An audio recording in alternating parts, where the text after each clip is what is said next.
I'm feeling very into thrillers right now. Are both of them gonna actually make it home from this trip? You graduate or you die. Vibe. Kate Bush. Let's play Can We Film a Video in the less than 20 minutes I have left before work? Hello and welcome back to my channel. This is Onyx Raven on paper. My name is Ash and this is a spooky book haul.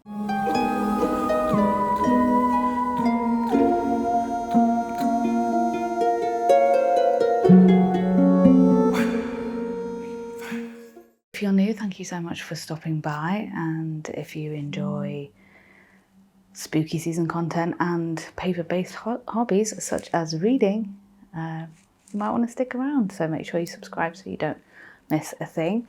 This video is pretty self-explanatory. I've bought a lot of books this year. I haven't hauled a single one of them, so I kind of took out all the spooky or atmospheric ones or perfect for the season ones, and we're going to do a haul.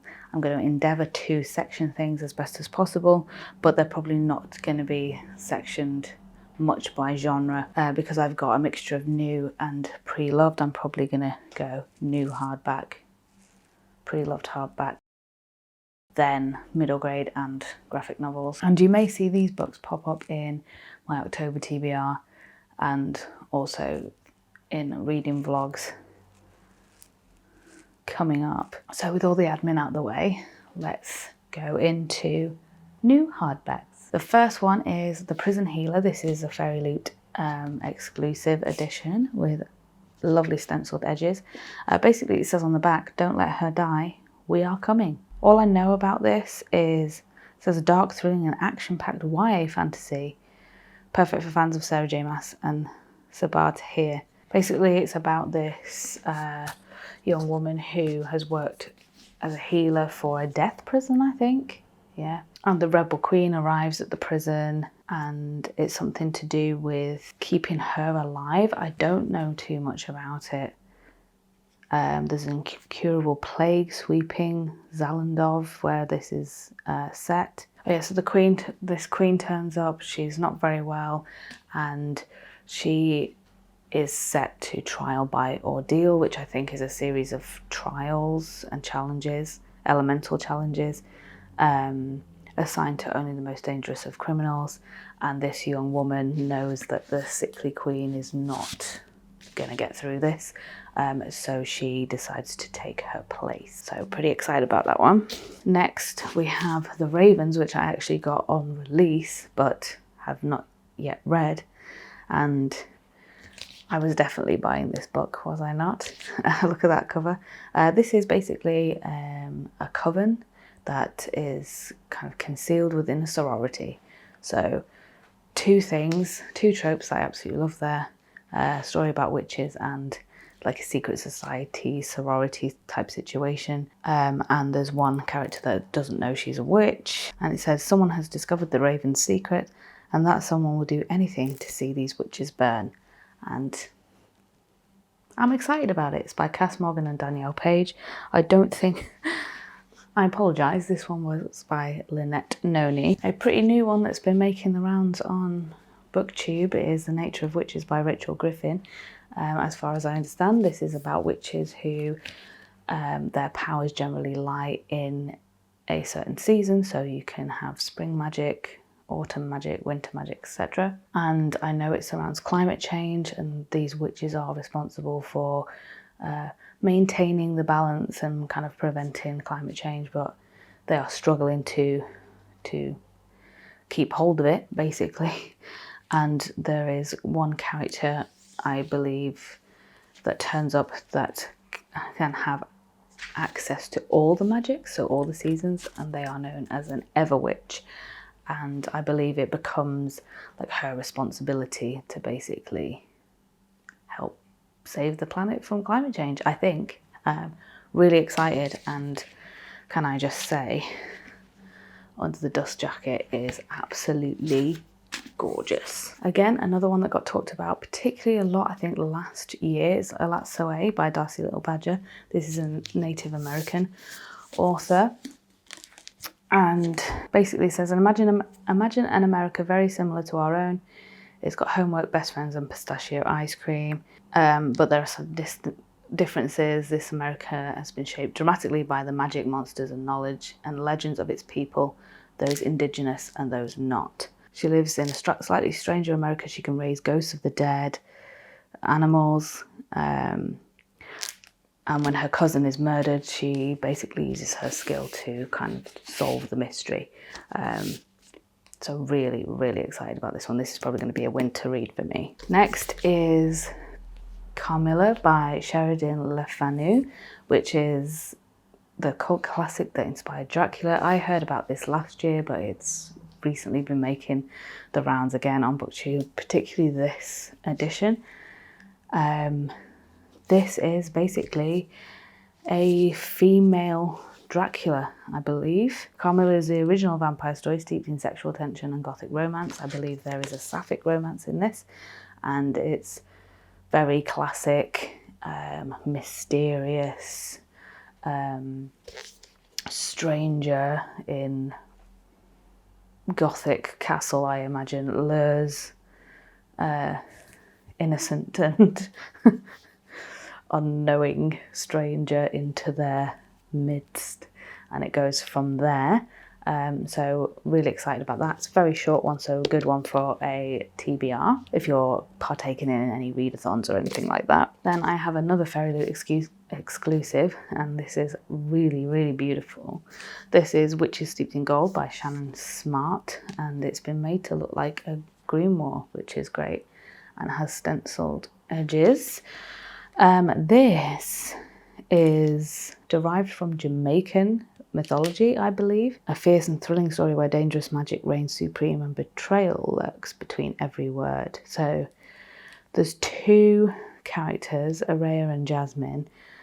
Sworn enemies, the two witches enter a deadly alliance to take down the woman who threatens both their worlds. So this seems like it's going to be a very female-centric story all round, because we've got the two female witches, and apparently the threat, the villain, is also going to be a woman. So really, really excited about that, and I'm definitely hoping to get this one in October. I put this in the hardbacks. I probably should have put this in the graphic novels, but this is Fangs by Sarah Anderson. This is a love story between a vampire and a werewolf, and that was all I really needed to know to pick this up. My husband bought this for me as a birthday gift. It's got black sprayed edges, again, very small, and very, very cute illustrations. I don't really want to know much more than that. I think it's just going to be a cute graphic novel to get in during spooky season. Last of the new hardbacks, at least for now, is The Halloween Tree by Ray Bradbury. This is a bit shiny. And I'm just going to basically read you the synopsis for this one. On Halloween night, 8 trick-or-treaters gather at the haunted house by the edge of town, ready for adventure. But when something whisks their friend Pip away, only one man can help the boys find him. Join the sinister Carapace Clavicle Moundshroud as he takes them on an unforgettable journey through space and time, deep into the mysteries of this spookiest of all nights. Can the boys save Pip before it's too late? So it sounds very intriguing. It's got some lovely illustrations in it as well. It's very short, so another good one for TBRs and readathons during the season. Okay, moving on to Preloved Hardbacks. First of all, we have A Deadly Education by Naomi Novik, and I think you probably already know what this is about. This made the rounds a lot last year.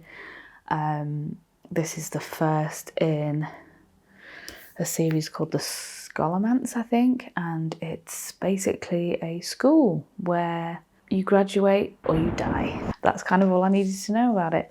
It's got a wonderful map in the front there, a school of magic, but there's no teachers, there's no lessons really in the traditional sense, but it's filled with monsters and I think various challenges that you have to overcome. There's basically a good chance that you could not come out of this alive, but I guess if you do, it means you're a pretty good magical person. This description's amazing, isn't it? So I'm really excited to read this. I have heard some mixed things about this. Some people absolutely love it. Some people have a few issues with it, but I know the second one, if it isn't out already, it's coming out very soon. I'm going to go in with an open mind because I'm excited about the premise of this one. Next we have The Year of the Witching by Alexis Henderson, and whereas some of the other witchy books we've been in more modern times, we're going to take a trip back in time with this one for a more historical look at witches. I believe this is set around the sort of time of, you know, witch hunts and the persecution of witches. But basically, I'm just going to read you a little bit here. Born on the fringes of Bethel, Emmanuel does her best to obey the church and follow holy protocol. For it was in Bethel that the first prophet pursued and killed 4 powerful witches and so cleansed the land. And basically, these witches apparently now haunt a wood that's nearby, and this young woman has an encounter with them, I think, the spirits of the witches, and she finds the diary of her dead mother. Oh, I think the witches give her this diary, and fascinated by and fearful of the secrets the diary reveals, Emmanuel begins to understand why her mother once consorted with witches.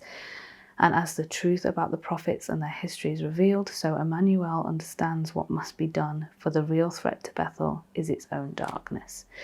So I'm really, really excited about this one. And it says on the front, cursed at birth, exiled as a child, now she may be the only one with the courage to save them. Really excited about this. This kind of gives me, if you've seen Fear Street without too many spoilers, it gives me kind of the third film vibes.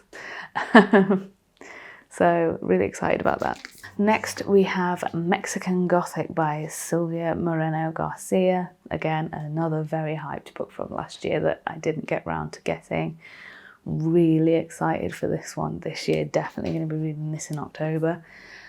This is supposed to be a feminist reimagining of Gothic fantasy.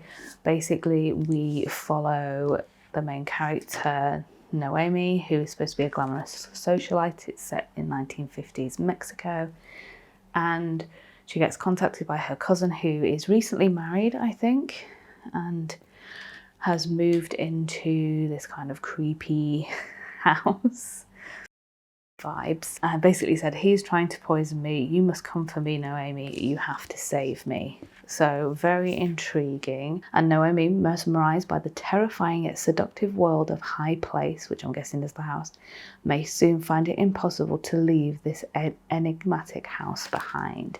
So I don't know if this is going to be paranormal, whether this is going to be this husband is going to be some sort of creepy serial killer or what. I don't know what to expect, but I have heard not a single bad thing about this, and I'm very excited about it. And next is Final Girls by Riley Sager. I managed to get this lovely sprayed edge one. To survive a killer, you need a killer's instinct. So for those of you that maybe don't know, the concept of a final girl is the girl, the female, that is the one that survives a serial killer or a massacre of some kind. So they're the survivor, basically. The media calls them, first there were 3, then there were 2, can there only ever be one? Dun, dun, dun. The media calls them the Final Girls, Quincy, Sam and Lisa, the infamous group that no one wants to be part of.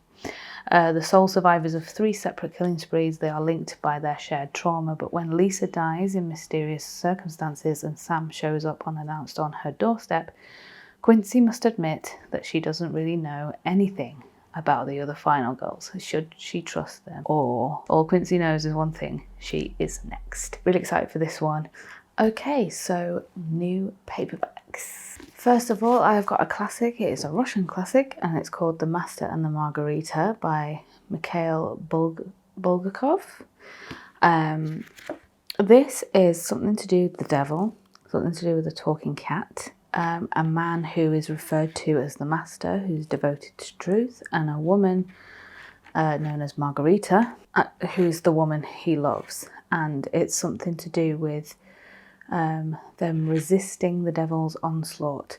What I do know about this is this was repressed by Stalin's authorities at the time that it was written, and it was not published until after the author's death. I'm guessing there's going to be a lot of references and symbolism related to what was going on in Russia at the time. So yeah, it's about the devil and his accomplices and a demonic fast-talking cat. I read the synopsis for this because this is part of the Russian series of I think it's Penguin Vintage Classics. There is a Russian series, there is a European series, there is a Japanese series, there is a Virginia Woolf series, and each book within its own collection, so like the Russian one for example, all have variations of the kind of same colour and design. They're really, really nice. And they have like designs on the inside. Next, I have A Discovery of Witches. I do actually have the trilogy. I'm just going to hold up the one. This was one of the gifts from Liam for my birthday. I don't know too much about this. A world of witches, demons and vampires. A manuscript which holds the secrets of their past and the key to their future. Diana and Matthew, the forbidden love at the heart of it. That's about all I know. I know there's a TV show, which Liam is actually keen to watch, so I'm under a little bit of pressure to get this read pretty quickly. I also believe that Deborah Harkness is a historian or something, so I'm really interested to something of this nature from someone who's actually a historian. But yeah, this has been immensely popular. I've heard a lot of good things about it. I've also heard that it's kind of an instant love situation, which some people don't like. I hope I like it because I've got the trilogy. Another trilogy that is immensely popular and is also now a TV show is Shadow and Bone by Leigh Bardugo. She's also famous for Ninth House, which is a dark academia, which I also haven't read, but this is the Grishaverse. And again, I don't know much about it. I just know there's a TV show, so I wanted to, for these TV shows, I wanted to read the books first. This one is a lot shorter, the first one anyway. So Shadow and Bone, soldier summon a saint. Alina Starkov is a soldier when her regiment is attacked. Whilst crossing the shadow fold, a swath of unnatural darkness, crawling with monsters. Sweet. Alina unleashes dormant magic not even she knew she possessed. That's kind of enough for me. Beautiful cover as well. Now we've got a few kind of standalone thrillers. So the first one we've got is When No One Is Watching, and this is by Alyssa Cole. I believe this surrounds gentrification in Brooklyn. This woman starts noticing that her neighbours are kind of just disappearing. The community that she knows and loves is just changing in front of her eyes, and she channels her frustration into doing a walking tour, and she meets somebody called Theo, finds an unlikely unwanted assistant, so I'm guessing he gets involved with the walking tour that she's doing, and they discover that their neighbours may not have moved to the suburbs after all, and the push to revitalise the community may be more deadly than advertised. Sounds really interesting because it doesn't give you all that much in the synopsis, so I'm really interested to see where this goes. Where do people go when gentrification pushes them out? So I feel like this is also going to touch on the subject of race and racism and things like that, but it is a psychological thriller, and I've heard very, very, very good things about it, so I'm really excited to try this one. Next we have The Family Upstairs by Lisa Jewell. One house, two families, three bodies. From what I understand, this is about I think she inherits the house, but the story is about her as a baby, I think. Baby is found awake in her cot, well fed and cared for, but her parents and one other person's body is found. And I believe that they're in the house. And a hastily scrawled note, and they've been dead for several days, but someone's clearly been looking after the baby. So I think it's the woman as a now grown up finding out what happened. And also I feel like I've heard mentioned that the three bodies, her parents and the other person, are all like in some sort of uniform, or like they're all wearing the same clothes.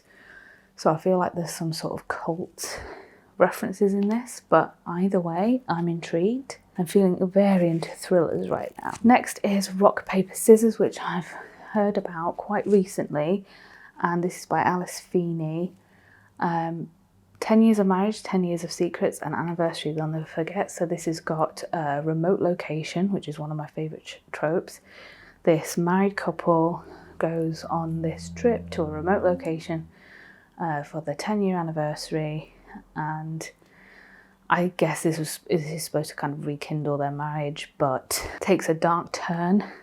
They both start to wonder, can they trust the one they're with?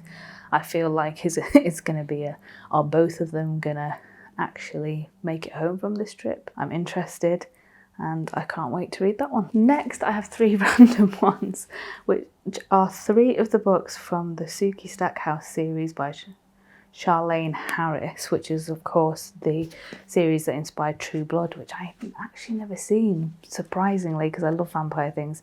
These don't start from the beginning, but I found these in Poundland for £1 each, so I thought I'm just going to grab them, because then I can just get hold of the first one in the series at another time, and then I will already have 3 of the books from the series.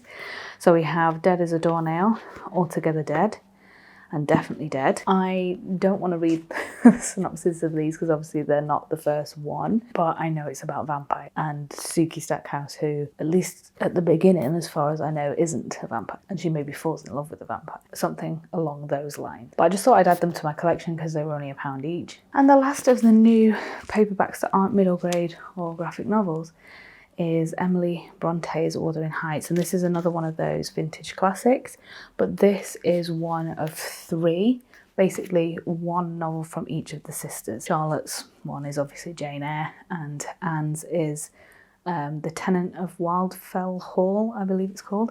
Most people generally know what this is about. It's a classic. Tale of 2 families, joined and riven by love and hate, about Cathy and Heathcliff, and their romance, which is a maelstrom of cruelty and violence, which will leave one of them dead and cast a shadow over the lives of their children. So this is responsible for the absolutely glorious and iconic song Wuthering Heights by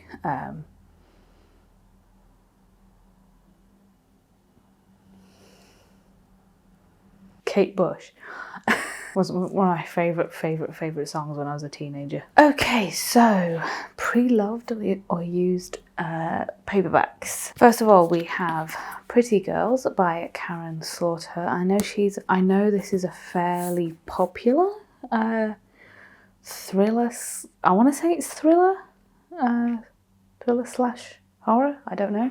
I've not read any of their work yet, but I believe they're a very popular author. I've had this one for quite a while, but when I ordered this originally, I'd seen this particular one mentioned quite a few times from this author. A missing girl, a hope never lost, a killer never found. 20 years ago, Claire Scott's eldest sister Julia went missing. It was a mystery that was never solved, and it tore her family apart. Now another girl has disappeared, with chilling echoes of the past, and Claire is convinced that Julia's disappearance is linked. But when she begins to learn the truth about her sister, she is confronted with a shocking discovery, and nothing will ever be the same. Sounds great, and I love a synopsis that doesn't spoil things for you, because that told us nothing. Unsolved mystery, missing women, connections to the past, similar cases, all things that I like in a story. So yeah, spine tinglingly Spine-tinglingly good, apparently. Next we have The Silent Companions by Laura Purcell. This was the one that I sort of saw going round on YouTube last year. I've just seen on the inside that it's like a Gothic Victorian Gothic novel, an eerie Victorian Gothic novel. Okay, I feel like this is going to be like a haunted house type thing. Newly married, newly widowed Elsie is sent to see out her pregnancy at her late husband's crumbling country estate. Called it. With her new servants resentful and the local villagers actively hostile, Elsie only has her husband's awkward cousin for company, or so she thinks. For inside her new home lies a mysterious wooden figure, a silent companion that bears an unsettling resemblance to Elsie herself. It's been compared on the back here to The Woman in Black, which I've never read, but I have seen on stage, and it was one of the most incredible experiences that I've ever had going to the theatre. The Turn of the Screw, which I've never read. Rebecca, which I've never read.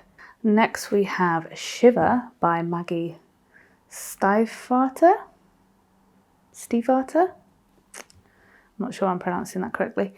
The wolves are calling, everything you know will change. I feel like this is a werewolf story. A chilling love story that will have you hooked from the very first page. The pack circled round me, tongues and teeth and growls. When a local boy is killed by wolves, Grace's small town becomes a place of fear and suspicion. But Grace can't help being fascinated by the pack, and by one yellow-eyed wolf in particular. There's something about him, something almost human. Then she meets a yellow-eyed boy whose familiarity. Why do I struggle so much with this word? Whose familiarity. I'm just not going to get it. Takes her breath away. So yeah, I think this is a werewolf story. Next we have The Shining by Stephen King. Probably don't need to go into too much detail about what this is about. The guy and his family go to a creepy hotel over the winter period where the hotel is empty, and creepy things happen. And this is an awesomely used creepy cover with an illustration of Jack Nicholson on the front. Next we've got another Stephen King, because at the time when I got these, I was in a little bit of a Noelle Gallagher kick. If you don't know her, I'll link her down below. But she's a huge Stephen King fan. I think she wrote her thesis on Stephen King. And she really likes used copies. and I have to agree. So I've started kind of collecting used copies of Stephen King's, because I've never actually read any Stephen King. This one's called Dreamcatcher and it is huge. Close to 700 pages though. I know nothing about this. I think I got this on Music Magpie and one of their like 3 for £5 or 5 for £10 or whatever they do. In Derry, Maine, 4 young boys once stood together and did a brave thing, something that changed them in the ways they hardly understand. A quarter of a century later, the boys are men who have gone their separate ways, though they still get together once a year to go hunting in the north woods of Maine. But this time is different. This time a man comes stumbling into their camp, lost, disorientated and muttering about lights in the sky. Before long, these old friends will be plunged into the most remarkable events of their lives as they struggle with a terrible creature from another world. Their only chance of survival is locked in their shared past and in the Dreamcatcher. Wow, okay. And it's got this like very wintry, eerie looking image on the cover. I don't know when I'm going to get to these. I think The Shining, because I mean these both seem like they might be wintry, but I was definitely going to put this on like a winter TBR. Okay, last of the the Preloved Paperbacks is The Miniaturist by Jessie Burton, which turned out to be a Waterstones exclusive sprayed edges one, which is great. Again, this is like a historical fiction on an autumn day in 1686. Okay, so it's about somebody that presents someone with a wedding gift, which is a cabinet-sized replica of their home. So the miniaturist. It is to be furnished by an elusive miniaturist whose tiny creations ring eerily true. As Nella uncovers the secrets of her new household.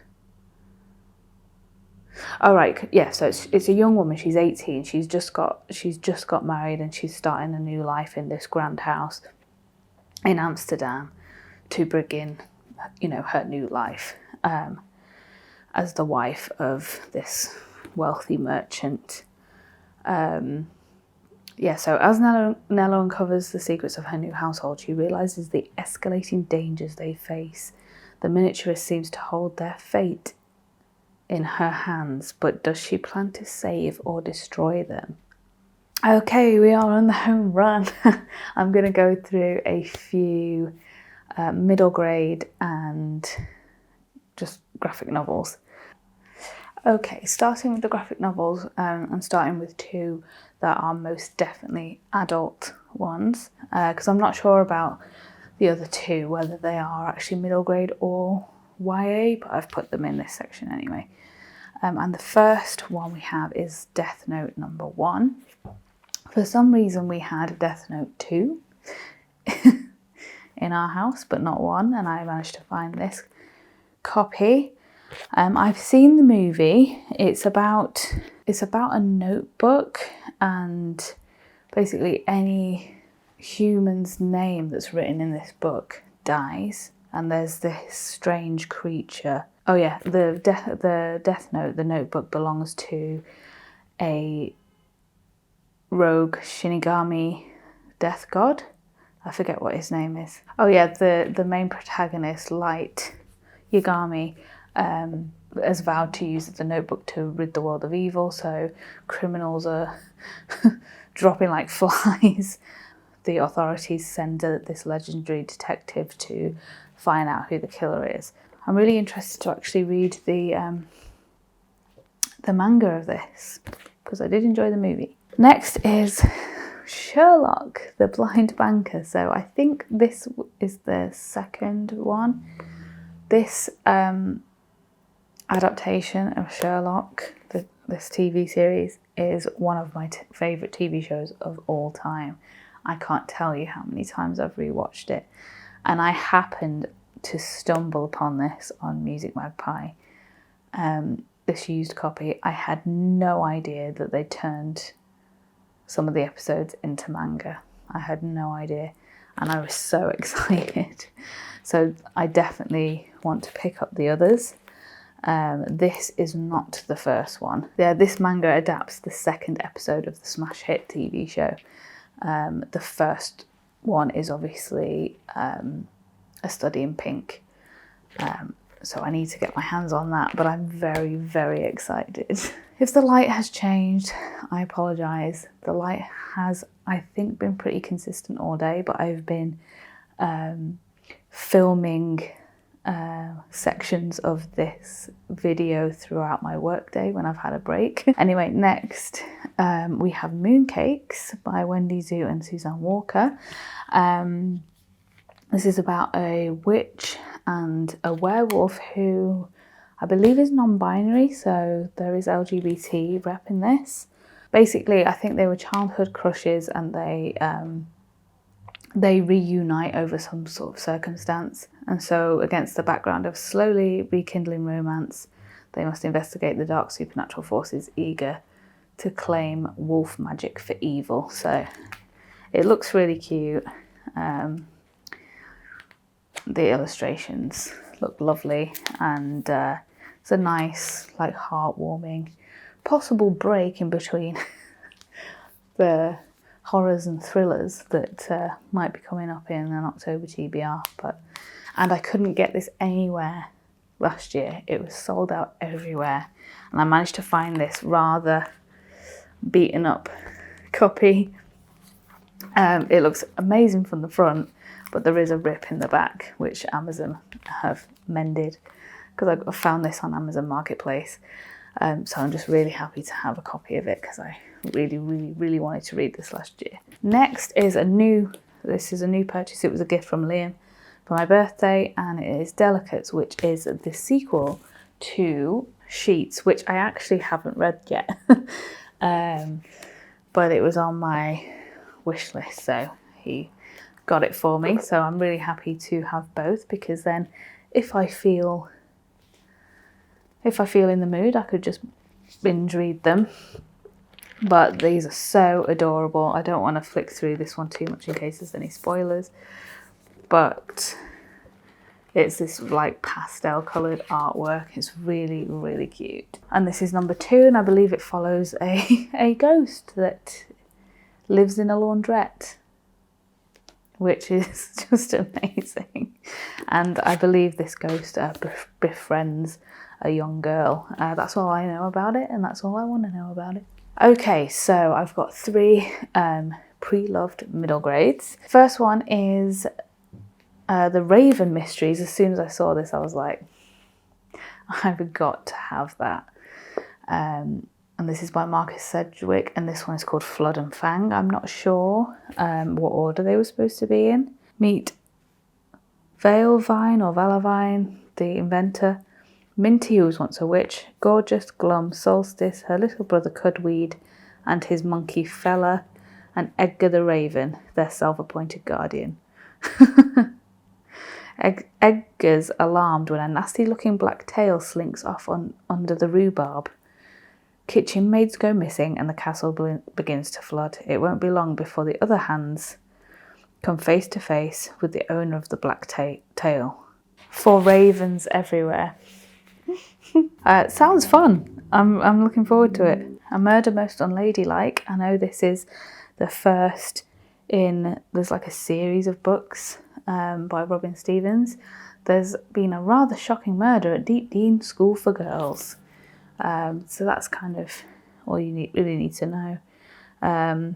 It's 2 girls who set up a secret detective agency at Deep Dean School for Girls, and I guess they solve mysteries. And then last but by no means least, we have Amelia Fang, and this is this lovely sprayed edge copy of Amelia Fang and the Barbaric Ball by Laura Ellen Anderson. I just love the illustration style of this as well.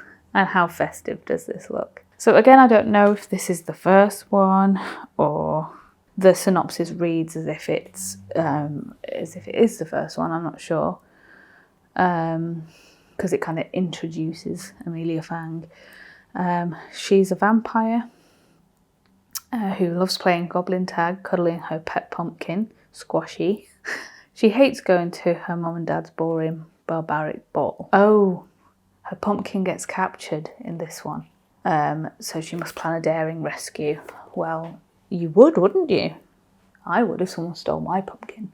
But yeah, sounds really fun, very festive for the season, full of illustrations, and a nice, quick, fun read, again, between those horrors and more spooky, gothic books that I might be picking up. Okay, so that's the haul. So I hope you enjoyed this video. Let me know if you've read any of these and or would recommend any of these, and feel free to put any more spooky recommendations into the comments below.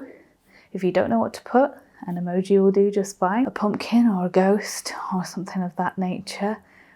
If you did enjoy this video and you would like to see more from me, make sure you remember to subscribe and turn the notification bells on so you don't miss a thing. And if you made it this far, I appreciate you. Thank you for spending some of your precious time with me today, and I will see you for the next one. Can I go and put my spooky pajamas on now?